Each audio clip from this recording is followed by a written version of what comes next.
All right, so everything's all set under the hood. Let's go ahead and give this truck a start up and see how it does. So, all right, here we go.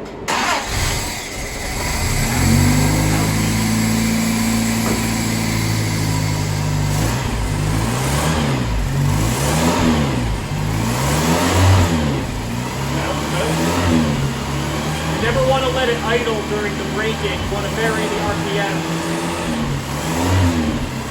Sounds really good. That was the fastest start ever.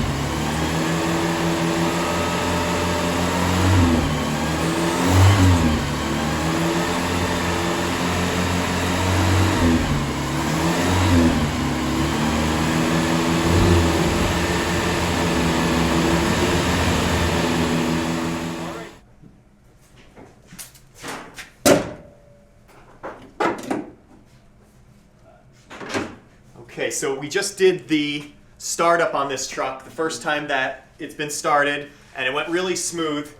I'm really happy with the way the sniper works on this. I mean, this truck, literally, it was half a turn, and that engine fired right up for the first time. And we did the break-in. We have some good break-in oil in there, and it's always important to do a really good break-in on the first startup of the engine. I'm really happy with this sniper. I want to show a few of the details on this because this is the probably going to be the standard setup for our series trucks in the future. But what I'm referring to as the sniper is this electronic fuel injection throttle body here, and it has a built-in computer right in here. And this is essentially our solution to the 10% ethanol problem, where most pump gasoline has some percentage of ethanol in it, which causes all sorts of vapor lock issues. When you have all sorts of issues with the fuel percolating in the float bowl and causing running issues. So this is really our solution for the carburetor issues. So this little unit here is how you dial in the engine specifics so that the sniper unit can adapt to the cubic inches and the number of cylinders of the engine. But it's also really useful when you're test driving the truck. This is actually self-learning, and you have a limited amount of adjustment that you could do through this. Like, for example, the acceleration enrichment on one that I was working on was it was too rich, and it would, every time I would get on the gas when I'm pulling away from a stop sign, it would almost stall. And I was able to just dial this down, and I'm gonna do it on this one now because we have it down kind of to a science where we want these. I like it at about 18 pounds per hour, and it completely solved the bogging issue. It was amazing how just one key on this could change the entire way that the vehicle drives. It's also really neat because it does show you your engine RPM and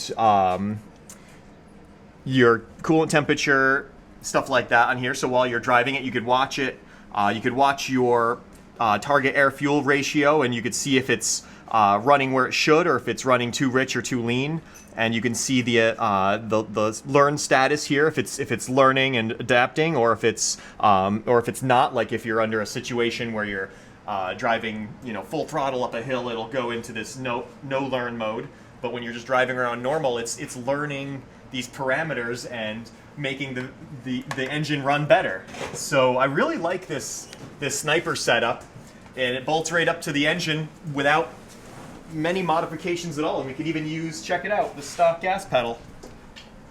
So you'd really, without popping the hood, you'd really never know. So that was a success today, getting that started up. Another thing that was a little bit tricky on this one is the dual tanks. So this is a military vehicle with two 10-gallon tanks, and the fillers are mounted under the seat, which you could take a look at this. So we actually have the fuel tanks fill from right under the seat there on the lightweights and on other military Land Rovers. Left-hand tank right under here. So really you got 20 gallons of fuel in this truck, and which is kind of nice to have in a series. I've found that these trucks with the Sniper EFI get around 15 miles per gallon. So you have 2 tanks, and that posed a little bit of a challenge with mounting the Sniper EFI because it requires a 3/8 inch fuel line and fuel return line to plumb to the electric fuel pump, and the original changeover valve is, I think, like 1/4 inch in inner diameter. It's really small, and it just wasn't going to work. There was no provisions for a return on it, so we had to come up with some solution so that we could have the dual tanks and be able to change from left tank to right tank. So the way that the tanks are selected, like I mentioned, we couldn't use the manual changeover valve, so we actually have an electric fuel selector from a Ford F-250 or F-350, and this way you have your return and your feed, and it's all 3/8 diameter, and we have our high pressure fuel line here, and you can select the tank with just the flick of a toggle switch. So just selecting the left tank or the right tank, you will gain 10 more gallons of gas, and you can carry on your adventure just that much further without having to refuel from jerry cans or finding a gas station.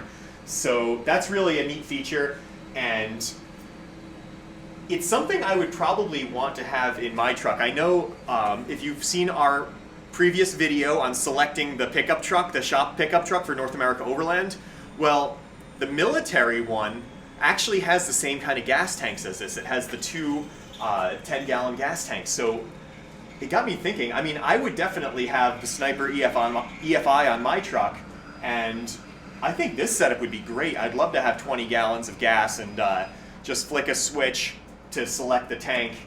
So I don't know. I still haven't decided which truck will be the NAO shop truck, but I am leaning slightly towards the military one at this moment. So another great thing about the NAO Expedition Package vehicles like this are the Pioneer tools mounted in the load bay. And you can see here we have the shovel and axe.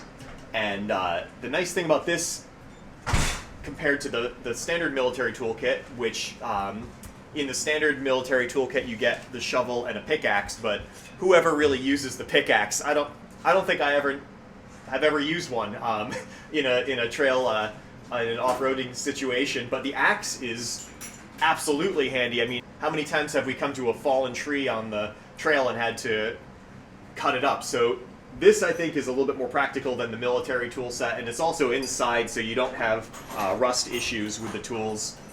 You also have the high lift jack here, which is also very useful, and it essentially doesn't take up any space because it's tucked under the seat here. So it's not like, you know, these are such hard things to store. You don't want to store it on the outside of the vehicle because the mechanism will rust up. So it seems to be the perfect spot for a 48-inch high lift inside here, tucked under the seat. We have the cargo lashing rings under here to tie down any equipment that you might be carrying. And one other nice addition to this one that isn't part of the NAO Expedition Package, but which is really useful, is actually a Bluetooth audio system. So you have these 6x9 speakers back here in these Tuffy speaker boxes, and you don't have any visible head unit or anything to detract from the view from the driver's seat here.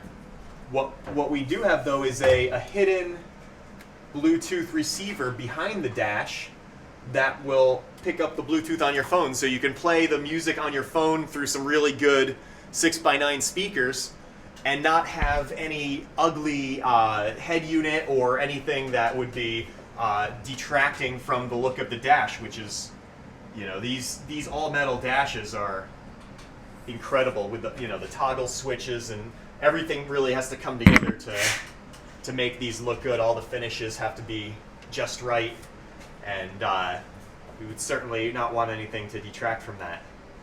So look at how bent this was. There's not much we could do about that. So Mike made a new one. Flip it over and show the... Okay, so that looks good. So let's test fit it and see how it looks.